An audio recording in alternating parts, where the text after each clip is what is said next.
जय हिंद फ्रेंड्स। आज है 25 मार्च 2026 और आज हम 25 मार्च 2026 के समस्त करेंट अफेयर्स को कवर करेंगे। चलिए शुरू करते हैं। आज का पहला क्वेश्चन है, हाल ही में किस देश ने ऊर्जा आपातकाल घोषित किया है? A Iran, B Iraq, C Saudi Arab, D Philippines. इसका सही आंसर है फिलीपींस। फिलीपींस ने राष्ट्रीय ऊर्जा आपातकाल घोषित किया है। सवाल उठता है क्यों? हाल ही में जो युद्ध चल रहे हैं उसमें वैश्विक तेल की कीमतों में भारी उतार चढ़ाव देखने को मिला है और इसमें भू राजनीतिक तनाव के कारण फिलीपींस ने राष्ट्रीय ऊर्जा आपातकाल की घोषणा कर दी है।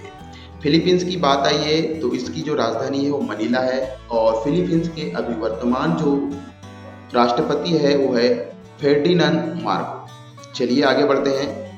अगला क्वेश्चन है, हाल ही में किस देश ने विश्व स्वास्थ्य संगठन अर्थात WHO से अलग होने का निर्णय लिया है? Number A Iran, B Argentina, C Saudi Arab, D Philippines. इसका सही आंसर है अर्जेंटीना। अर्जेंटीना ने विश्व स्वास्थ्य संगठन अर्थात WHO से अलग होने का निर्णय ले लिया है। अर्जेंटीना की बात आई है, उनको आपको बता दें अर्जेंटीना के राष्ट्रपति हैं जेवियर माइली। आज का अगला क्वेश्चन है, हाल ही में रिलायंस MET सिटी का metropolis LED platinum pre certification हासिल करने वाला भारत का पहला प्रोजेक्ट किस राज्य में बना है? विकल्प ए महाराष्ट्र, विकल्प बी तमिलनाडु, विकल्प सी मध्य प्रदेश और डी है हरियाणा। इसका सही आंसर है हरियाणा। हरियाणा के झज्जर में मीट सिटी का project LED platinum pre certificate बनाया जा रहा है, हरियाणा के झज्जर में। अगला क्वेश्चन है, हाल ही में उत्तर पूर्व भारत फिल्म महोत्सव 2026 कहाँ हुआ? उत्तर पूर्व का एक फिल्म महोत्सव है 2026 कहाँ किया गया? विकल्प ए अगरतला, बी गुवाहाटी, सी शिलांग, डी इम्फाल। चलिए इसका आंसर देखते हैं। इसका आंसर है इम्फाल। यह महोत्सव मणिपुर की राजधानी इम्फाल में किया गया है। यह तीसरा उत्तर पूर्व भारत फिल्म महोत्सव है 2026 जो कि 21 से 22 मार्च को मणिपुर के इम्फाल में आयोजित किया गया। और इस महोत्सव में कोलाज ने सर्वश्रेष्ठ फीचर फिल्म का अवार्ड जीता, तो वहीं टॉयगन नामक सर्वश्रेष्ठ गैर फीचर फिल्म का अवार्ड टॉयगन नामक फिल्म ने जीता। अगर इस महोत्सव की बात करें तो इसमें असम, मेघालय और मणिपुर की फिल्मों ने हिस्सा लिया था और इस प्रकार के महोत्सव का आयोजन करने का मुख्य मकसद है कि उत्तर पूर्व में फिल्मों को बढ़ावा देना। अगला क्वेश्चन है, हाल ही में नॉर्थ कोरिया के तीसरी बार चीफ कौन बने? विकल्प ए लिम यूल चुल, विकल्प बी किम जोंग यून, विकल्प सी किम यो जोंग, विकल्प डी हिजिन किम। चलिए इसका सही आंसर देखते हैं। इसका सही आंसर है Kim Jong Un. Kim Jong Un को 23 मार्च 2026 को देश की सबसे बड़ी सत्ता वाली संस्था स्टेट अफेयर्स कमीशन का अध्यक्ष चुन लिया गया है। पहले इस पद पर चोए रमेंग थे। अब बात आ रही है नॉर्थ कोरिया की, तो नॉर्थ कोरिया की राजधानी है पोंगयोंग। यहाँ की आबादी लगभग 2.66 करोड़ है और यहाँ पर उत्तर कोरियन वान नामक मुद्रा चलती है और यहाँ कोरियन भाषा बोली जाती है। अगर उत्तर कोरिया के पड़ोसी देश की बात करें तो चीन, रूस, दक्षिण कोरिया उत्तर कोरिया के पड़ोसी देश हैं। चलिए आगे बढ़ते हैं। अगला जो महत्वपूर्ण क्वेश्चन है वह है, वैज्ञानिकों ने शनि की कक्षा में कितने नए चंद्रमा की खोज की है? विकल्प ए 12, विकल्प बी 13, विकल्प सी 11, विकल्प डी 10। इसका सही आंसर है 11। वैज्ञानिकों के अनुसार शनि की कक्षा में 11 नए चंद्रमा की खोज की गई है। तो पहले शनि के पास कितने चंद्रमा थे? पहले शनि के पास 274 चंद्रमा थे। हाँ, और याद रखिएगा बृहस्पति ग्रह के पास भी 4 नए चंद्रमा की खोज की गई है। अब शनि ग्रह के पास चंद्रमा की कुल संख्या बढ़कर के 285 हो गई है, पहले 274 थे। दूसरे नंबर पर बृहस्पति आ गया है, बृहस्पति ग्रह के पास 101 चंद्रमा हो गए हैं। अगर सौर मंडल में कुल चंद्रमा की बात करें तो 442 कुल चंद्रमा सौर मंडल में हो चुके हैं। अभी जो चंद्रमा खोजे गए हैं इनका औसत आकार लगभग 3 किलोमीटर का है, अर्थात काफी छोटे हैं। अगला महत्वपूर्ण क्वेश्चन, बिस्मेट युवा विरासत सतत विकास गहन अध्ययन कार्यक्रम का आयोजन किस राज्य में किया गया? विकल्प ए मध्य प्रदेश, विकल्प बी महाराष्ट्र, विकल्प सी उत्तर प्रदेश, विकल्प डी मणिपुर। तो बिस्मेट का युवा विरासत सतत विकास गहन अध्ययन कार्यक्रम कहां पर आयोजित किया गया? इसका सही आंसर है मध्य प्रदेश। बिस्टेक युवा विरासत सतत विकास गहन अध्ययन कार्यक्रम का आयोजन मध्य प्रदेश में किया गया। और कहां किया गया? तो मध्य प्रदेश के भोपाल और पचमढ़ी में यह आयोजन किया गया था। कब किया गया था? तो 17 से 23 मार्च 2026 को यह आयोजन किया गया था। किसके सहयोग से किया गया था? तो आपको बता दें, भारत के विदेश मंत्रालय के अंतर्गत कार्यरत भारत स्काउट एंड गाइड के सहयोग से यह कार्यक्रम आयोजित किया गया था। इसमें हुआ क्या? तो इसमें 7 सदस्य देश है, उस देशों के 80 से अधिक युवा नेता इस कार्यक्रम में भाग लिया। इस कार्यक्रम का उद्देश्य क्या था? बिस्मेट युवा विरासत सतत विकास कार्यक्रम का अगर उद्देश्य पूछे तो यह था सांस्कृतिक आदान प्रदान, पर्यावरण संरक्षण और क्षेत्रीय सहयोग को बढ़ावा देना। बात आइए बिम्स्टेक। तो बिम्स्टेक का फुल फॉर्म है बिम्स्टेक यूथ सस्टेनेबिलिटी नेटवर्क, इसका फुल फॉर्म है इसकी। अगला महत्वपूर्ण क्वेश्चन है, राष्ट्रीय एआई कौशल विकास पहल my wave in built TV tuner and advance EPG का शुभारंभ किस मंत्री ने किया? विकल्प ए है Ashwini Vaishnaw, B Rajnath Singh, C Dharmendra Pradhan, D Narendra Modi. इसका सही आंसर है अश्विनी वैष्णव, जो कि सूचना और प्रसारण मंत्री है भारत सरकार में। अगला क्वेश्चन है, हाल ही में पीएम नरेंद्र मोदी ने लोअर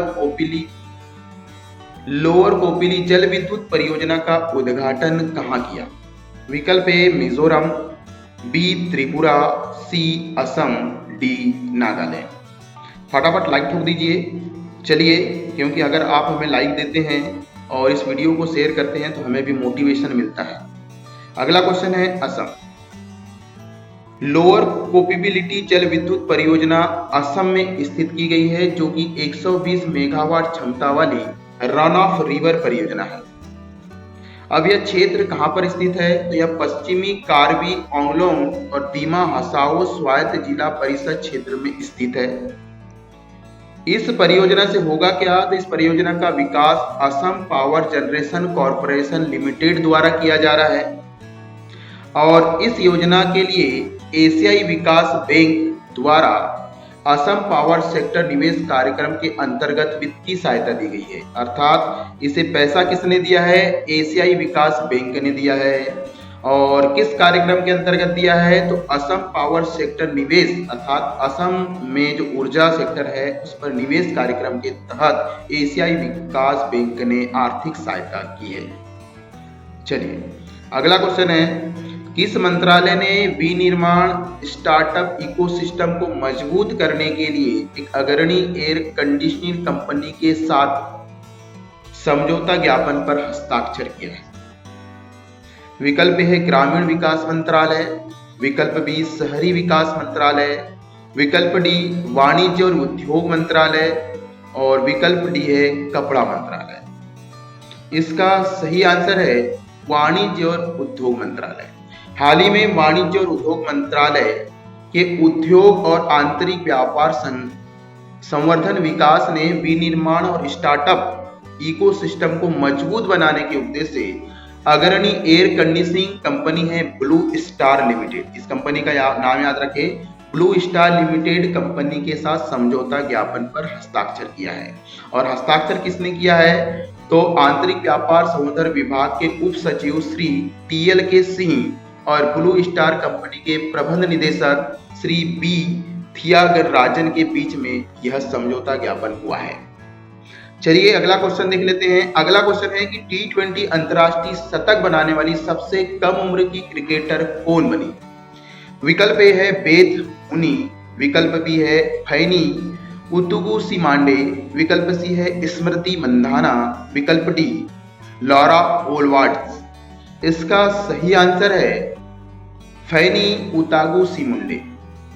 विकेट कीपर बल्लेबाज है फैनी उतागुसिमुंडे, जो कि रवांडा की खिलाड़ी है। देश का नाम जरूर याद रखें, रवांडा। हाँ, जानकर आश्चर्य होगा कि यह मात्र 15 साल की एक महिला क्रिकेट खिलाड़ी है।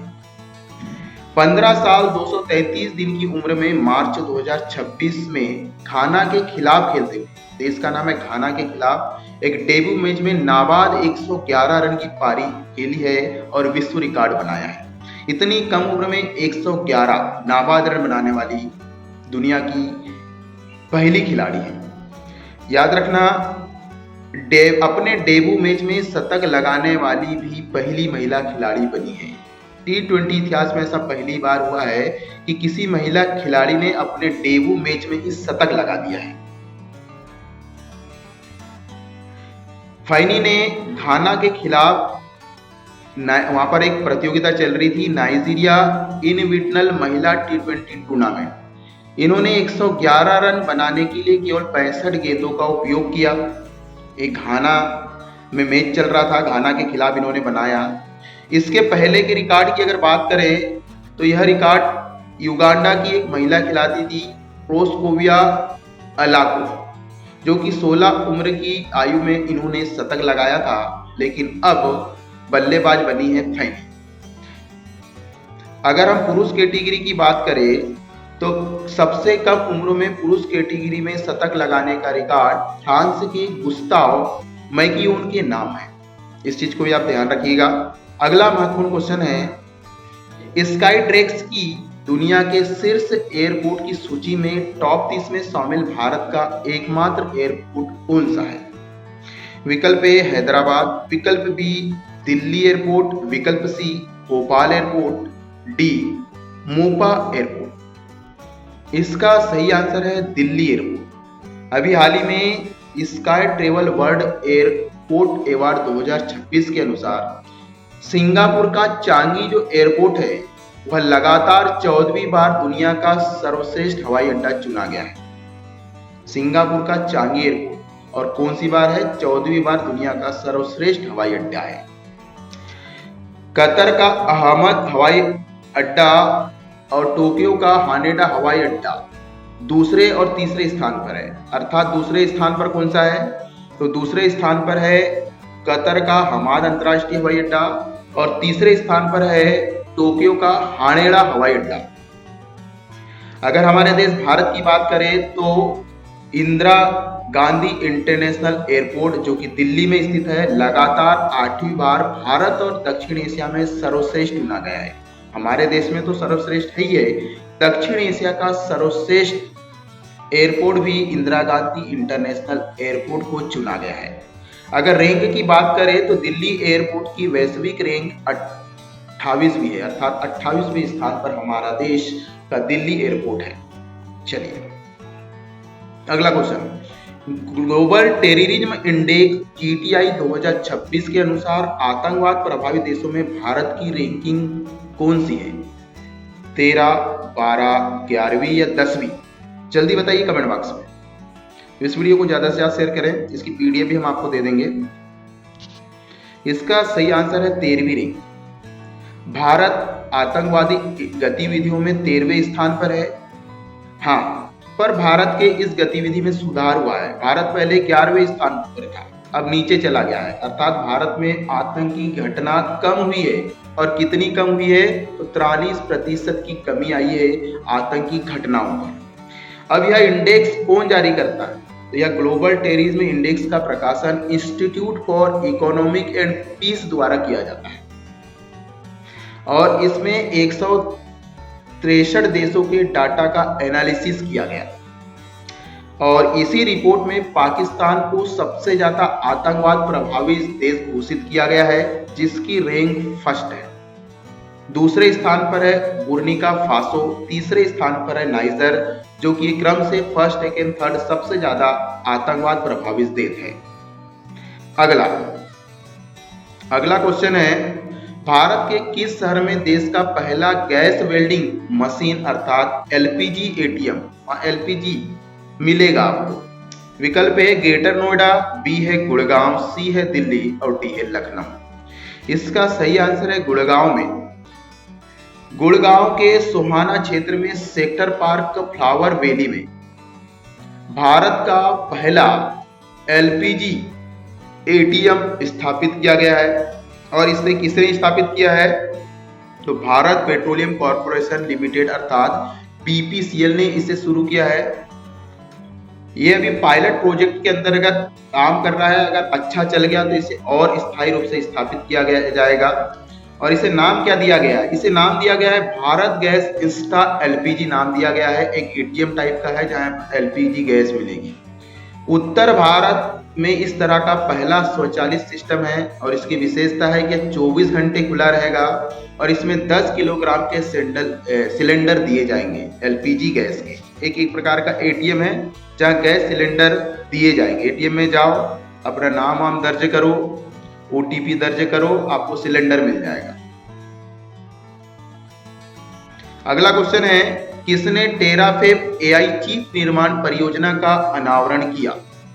विकल्प ए एलन मस्क, विकल्प बी सर्गेई ब्रिन, विकल्प सी लैरी पेज, विकल्प डी जेफ बेजोस। इस क्वेश्चन का आंसर बनाने से पहले मैं आपसे एक क्वेश्चन पूछना चाहूंगा और जो सबसे पहले कमेंट करेगा उसका नाम अगले वीडियो में लेंगे। सबसे पहले आप बताइए कि जेफ बेजोस किस कंपनी के सीईओ हैं? ए कमेंट बॉक्स में बताइएगा इसका आंसर। आज का ये क्वेश्चन है। चलिए इस क्वेश्चन का आंसर दे देते हैं कि टेराफेप एआई चिप निर्माण परियोजना का अनावरण किसने किया? इसका आंसर है एलन मस्क। टेराफेप टेक्सॉक में प्रस्तावित एक बड़े पैमाने की सेमीकंडक्टर डिवाइस बनाई जाएगी, इसमें निर्माण किया जाएगा और एलन मस्क जो कि टेस्ला के हैं, ये टेस्ला की कंपनी है और टेस्ला की यह एआई आधारित 5वीं चिप पर यानी 5वीं चिप होगी जिसे नाम दिया गया है टेराफेप। अगला क्वेश्चन, IQVIA की 2025 की रिपोर्ट के अनुसार कौन सा देश दुनिया का सबसे प्रदूषित देश बताया जा रहा है? विकल्प ए पाकिस्तान, विकल्प बी भारत, विकल्प सी अफगानिस्तान, विकल्प डी सूडान। इसका सही आंसर होगा पाकिस्तान। होगा ही। पाकिस्तान 2025 में दुनिया के सबसे प्रदूषित सूची में शीर्ष स्थान पर है। अभी एक रिपोर्ट जारी हुई है आतंकवाद वाली, सबसे ज्यादा आतंकवादी घटना पाकिस्तान में ही हुई है, उसमें भी पाकिस्तान को पहला तमगा स्थापित है। और याद रखिएगा पाकिस्तान के शहर है लाहौर, कराची और पेशावर, जो सबसे भयानक दूषित शहर है। और यह रिपोर्ट किसने जारी किया है? तो WHO विश्व स्वास्थ्य संगठन के दिशा निर्देश का पालन नहीं करने के कारण जारी किया गया है और इसमें PM 2.5 स्तर हवा में जांच की गई। हवा के शुद्धिकरण की नापने की इकाई है। इसमें PM 2.5 स्तर तक यह हवा दूषित है, जो कि हवा को नापने की इकाई है। और जो विश्व स्वास्थ्य संगठन ने जो दिशा निर्देश दिए थे उससे 13 से 14 गुना अधिक वायु प्रदूषित है पाकिस्तान की। भारत की अगर बात करें तो भारत भी अछूता नहीं है। अभी भारत हमारा देश प्रदूषित देशों की सूची में 5वें स्थान पर है। एक और चीज आपको बता दें कि नई दिल्ली को दुनिया की सबसे प्रदूषित राजधानी घोषित किया गया है और इसके बाद दूसरे स्थान पर चाड देश की राजधानी है और तीसरे स्थान पर है बांग्लादेश की राजधानी ढाका। अब बात आती है कि दुनिया का सबसे सुंदर और स्वच्छ क्षेत्र कौन सा है, कौन सा देश है? वो है ओशिनिया। ओशिनिया देश दुनिया का सबसे स्वच्छ देश है। चलिए आगे बढ़ते हैं। अगला क्वेश्चन है, शिक्षा मंत्रालय और आईआईटी कानपुर ने हाल ही में प्रतियोगी परीक्षा की तैयारी के लिए कौन सा मुफ्त ऐप जारी किया है? आईआईटी कानपुर ने। इसका विकल्प है स्वयं ऐप, शिक्षा ऐप, साथी ऐप, समर्पण ऐप। इसका सही आंसर है साथी ऐप। साथी ऐप किसने बनाया है? तो शिक्षा मंत्रालय और आईआईटी कानपुर ने मिलकर के इसे बनाया है। और इसका काम क्या है? इसका काम है जो जेईई और नीट की तैयारी कर रहे हैं प्रतियोगी छात्र, जो बड़ी बड़ी कोचिंग नहीं कर सकते हैं, के लिए मुफ्त डिजिटल कोचिंग ऐप है। आप घर बैठे इस ऐप के माध्यम से निःशुल्क जेईई और नीट की तैयारी कर सकते हैं। और एआई आधारित लर्निंग सिस्टम भी है, इसमें लाइव क्लासेस भी मिलेंगी और जो टीचर है, जो विशेषज्ञ है, जो ज्ञाता है, उनके माध्यम से आपको लेक्चर भी मिलेंगे। साथी ऐप का फुल फॉर्म है self assignment test and help for entrance exam. ये साथी ऐप का फुल फॉर्म याद रखिएगा, फिर से बता रहा हूँ, self assignment test and help for entrance exam. चलिए, बड़ी अच्छी बात है। अगला, हाल ही में 23 मार्च को कौन सा दिवस मनाया गया? विकल्प ए, विकल्प बी, विकल्प ए है विश्व भालू दिवस, विकल्प बी है विश्व बाघ दिवस, विकल्प सी है विश्व जल दिवस, विकल्प डी है विश्व वन दिवस। 23 मार्च को कौन सा दिवस मनाया गया? इसका आंसर तो बताएंगे ही, आप एक कमेंट बॉक्स में आंसर बताइए कि 22 मार्च को विश्व कौन सा दिवस मनाया जाता है। चलिए, तो 23 मार्च को हाल ही में मनाया गया विश्व भालू दिवस। 23 मार्च को विश्व भालू दिवस मनाया जाता है और इसका मुख्य उद्देश्य है विलुप्त हो रहे आर्कटिक क्षेत्र के ध्रुवी भालू से लेकर के विशाल पांडा, जो कि पास के जंगलों में रहते हैं, यानी भालू प्रजाति के जो विलुप्त प्राय जीव जंतु है, प्राणी हैं, उनको संरक्षण करने के लिए विश्व भालू दिवस 23 मार्च को विश्व स्तर पर मनाया जाता है। इस बार जो विश्व भालू दिवस मनाया गया उसका विषय पूछता है, तो आपको बता दें, प्रवासों की रक्षा, संवेदनशीलता को संरक्षित करना। इस बार विश्व भालू दिवस का विषय था। महत्वपूर्ण अंतर्राष्ट्रीय, इस माह पर होने वाले अंतर्राष्ट्रीय विश्व दिवस की बात कर लेते हैं। तो 8 मार्च को अंतर्राष्ट्रीय महिला दिवस मनाया जाता है, 15 मार्च को विश्व उपभोक्ता अधिकार दिवस मनाया जाता है, 21 मार्च को अंतर्राष्ट्रीय वन दिवस मनाया जाता है। चलो, यहाँ आंसर भी आ गया। आंसर 22 मार्च को विश्व जल दिवस मनाया जाता है, 23 मार्च को विश्व मौसम दिवस मनाया जाता है, 24 मार्च को विश्व टीबी दिवस मनाया जाता है, 27 मार्च को विश्व रंगमंच दिवस मनाया जाता है। चलिए आगे बढ़ते हैं। अगला क्वेश्चन है, किसने पैरा एथलेटिक में शॉर्टपुट में, पैरा एथलेटिक है, गेम का नाम है, शॉर्टपुट में स्वर्ण पदक जीता है? विकल्प ए है रिया सोलंकी, विकल्प बी है अवनी लेखा, विकल्प सी है भाविका पटेल, विकल्प डी है दीपा मलिक। इसका जो सही आंसर होगा रिया सोलंकी। रिया सोलंकी एक दिव्यांग खिलाड़ी हैं जो कि मेरठ की रहने वाली हैं और 19 साल की है, और यह पैरा एथलेटिक है रिया सोलंकी, जो शॉटपुट खेलती है। अभी हाल ही में राष्ट्रीय पैरा एथलेटिक चैंपियनशिप भुवनेश्वर में आयोजित हुई, जिसमें शॉटपुट प्रतियोगिता में इन्होंने स्वर्ण पदक जीता। याद रखिएगा, पैरा एथलेटिक्स का अंतर्राष्ट्रीय संचालन वर्ल्ड पैरा एथलेटिक्स संस्थान के द्वारा किया जाता है। अगला क्वेश्चन, वित्त वर्ष 2025 के NIRYAI डेटा के अनुसार कौन सा राज्य कपड़ा निर्यातक में शीर्ष स्थान पर है? विकल्प ए महाराष्ट्र, बी तमिलनाडु, सी मध्य प्रदेश, डी उत्तर प्रदेश। तो किसने सबसे ज्यादा कपड़ा का निर्यात किया है, बताइए कमेंट बॉक्स में। चलिए जानते हैं। इसका सही आंसर है तमिलनाडु। वित्त वर्ष 2025 में तमिलनाडु ने कपड़ा निर्यातक में शीर्ष स्थान प्राप्त किया है, सर्वाधिक कपड़ा का निर्यात किया है। यहाँ पर एक शब्द आया है NIRYAI, इसका फुल फॉर्म पूछता है, तो इसका फुल फॉर्म है national import export record for yearly analysis of trade.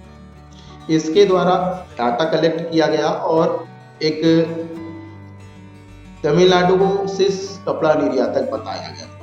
इन्होंने कुल भारत के कपड़ा निर्यात में इसकी हिस्सेदारी 21.84% से 26.8% तक इसकी हिस्सेदारी है। यानी भारत कुल कपड़ा निर्यात में लगभग 26.8% जो कपड़ा का निर्यात होता है अकेले तमिलनाडु से। दूसरे स्थान पर है गुजरात और तीसरे स्थान पर है महाराष्ट्र। चलिए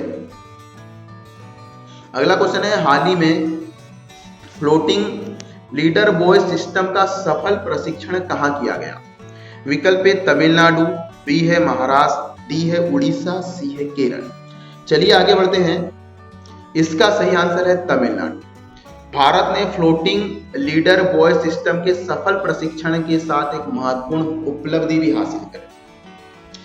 आपको बता दें कि लीडर बॉय सिस्टम किसने विकसित किया है, तो चेन्नई में स्थित है एक national institute of ocean technology NIOT के द्वारा यह विकसित किया गया है।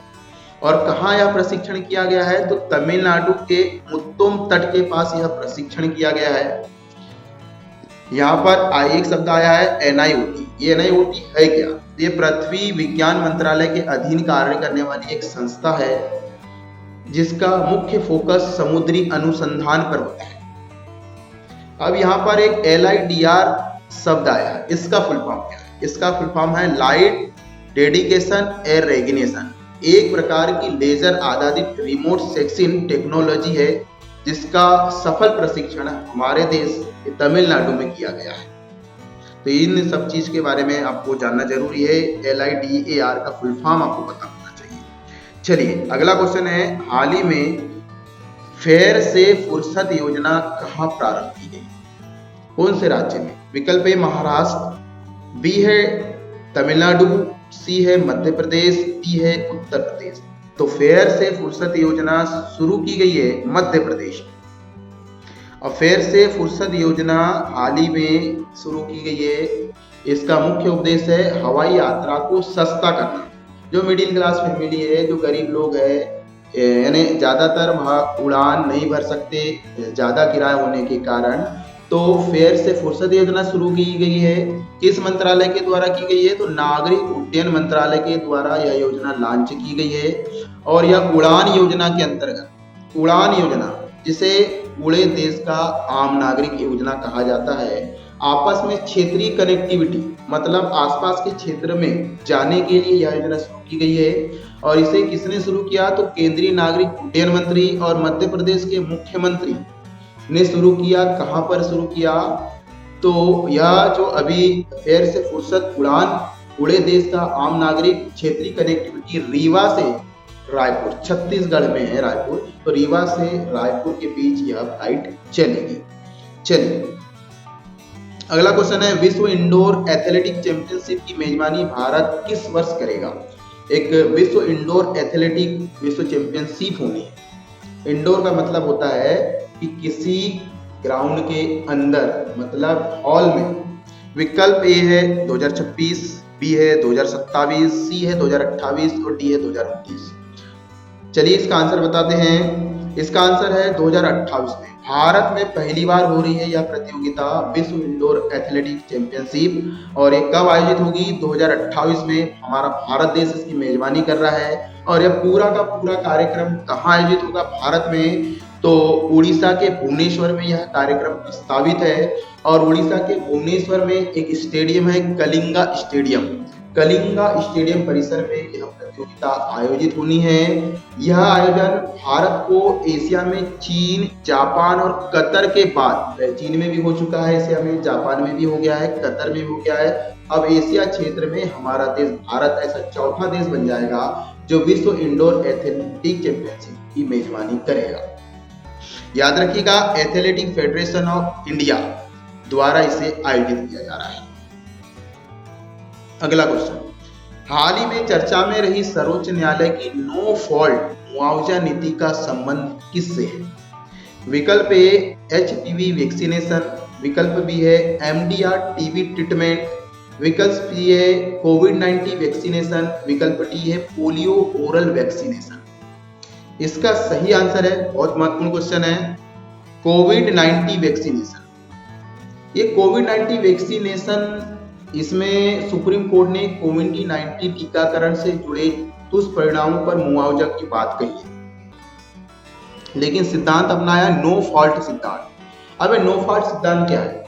नो फॉल्ट सिद्धांत ये होता है कि बिना दोष, अर्थात अगर आपको कोविड-19 का टीका लगा, आपको विकलांगता आ गई या खुदा ना करे, भगवान ना करे, आपकी मृत्यु हो गई, तो उसका किसी भी प्रकार का आपको सबूत देने की जरूरत नहीं है। आपने टीका लगाया, आपकी मृत्यु हो गई या विकलांग हो गए, तो गवर्नमेंट आपको उसका मुआवजा देगी। यह कहलाती है नो फॉल्ट सिद्धांत इसकी। इसी के तहत कोविड-19 वैक्सीन के कारण होने वाले दुष्परिणामों को दूर करने के लिए हाल ही में सुप्रीम कोर्ट में बहस छिड़ गई और सुप्रीम कोर्ट ने कहा कि कोविड-19 की वैक्सीन के कारण जो युवा लोग की मृत्यु हुई है या स्थायी विकलांगता आई है, उन्हें मुआवजा दी जाए। और ये सुप्रीम कोर्ट ने संविधान के अनुच्छेद 21 के तहत यह निर्णय दिया है। चलिए अगला क्वेश्चन है, हाल ही में वित्त वर्ष में 50 मिलियन टन लौह अयस्क का उत्पादन करने वाली भारत की पहली खनन कंपनी कौन सी है? विकल्प ए सेल, विकल्प बी है वेदांता लिमिटेड, विकल्प सी है राष्ट्रीय खनिज विकास निगम अर्थात NMDC और विकल्प डी है भेल। इसका जो सही आंसर है वह है राष्ट्रीय खनिज विकास निगम अर्थात NMDC। NMDC ने पिछले वित्त वर्ष में 50 मिलियन टन लौह अयस्क का उत्पादन करके रिकॉर्ड बना दिया है और भारत की सबसे बड़ी लौह अयस्क उत्पादक कंपनी बन गई है। और इसका मुख्यालय कहां पर है? तो हैदराबाद में है, अर्थात NMDC का मुख्यालय हैदराबाद में है। और NMDC जो है मुख्य रूप से छत्तीसगढ़ और कर्नाटक में अपने खदानों से उत्पादन करती है। अगला, हाल ही में जोल भ्रात को किस देश के सुरक्षा परिषद का प्रमुख नियुक्त किया है? विकल्प ए ईरान, बी है इराक, सी है सऊदी अरब, डी है नॉर्थ कोरिया। इसका जो सही आंसर है ईरान। ईरान ने मोहम्मद बगैर जोलघात को अपने सर्वोच्च राष्ट्रीय सुरक्षा परिषद का नया प्रमुख नियुक्त किया है। मोहम्मद बगैर लोहघात ईरान के राजनीति और सुरक्षा तंत्र में अहम भूमिका निभाई है और इन्हें सर्वोच्च राष्ट्रीय सुरक्षा परिषद, क्योंकि ईरान की सर्वोच्च सुरक्षा संबंधी निर्णय लेने वाली संस्था है, उसने इन्हें सुरक्षा प्रमुख बनाया है। ईरान की राजधानी तेहरान है, ये आपको याद रखना है। चलिए आगे बढ़ते हैं। अगला क्वेश्चन है कि जावेद अशरफ को किस देश का लीजन ऑफ ऑनर पुरस्कार दिया गया है? विकल्प है चीन, नेपाल, फ्रांस, नॉर्थ कोरिया। इसका जो सही आंसर है वह है फ्रांस। फ्रांस के सर्वोच्च नागरिक सम्मान लीजन ऑफ ऑनर का जो सम्मान दिया गया है भारतीय राजदूत है जावेद अशरफ को दिया गया। कब दिया गया? 18 मार्च 2026 को दे दिया गया। और क्यों दिया गया है? तो भारत और फ्रांस के बीच शेयर बाजार को मजबूती बनाने में इन्होंने महत्वपूर्ण योगदान दिया था, इसलिए जावेद अशरफ को यह पुरस्कार दिया गया है। आपको बता दें कि कमांडर स्तर के है भारतीय राजदूत और इस सम्मान के कमांडर स्तर को प्राप्त करने वाले पहले भारतीय राजदूत बन गए। क्या है, देश के बड़े बड़े नेताओं को तो मिलता था, लेकिन भारतीय जो राजदूत होते हैं, ऐसा पहली बार पुरस्कार मिला है फ्रांस का सर्वोच्च नागरिक सम्मान। चलिए आगे बढ़ते हैं।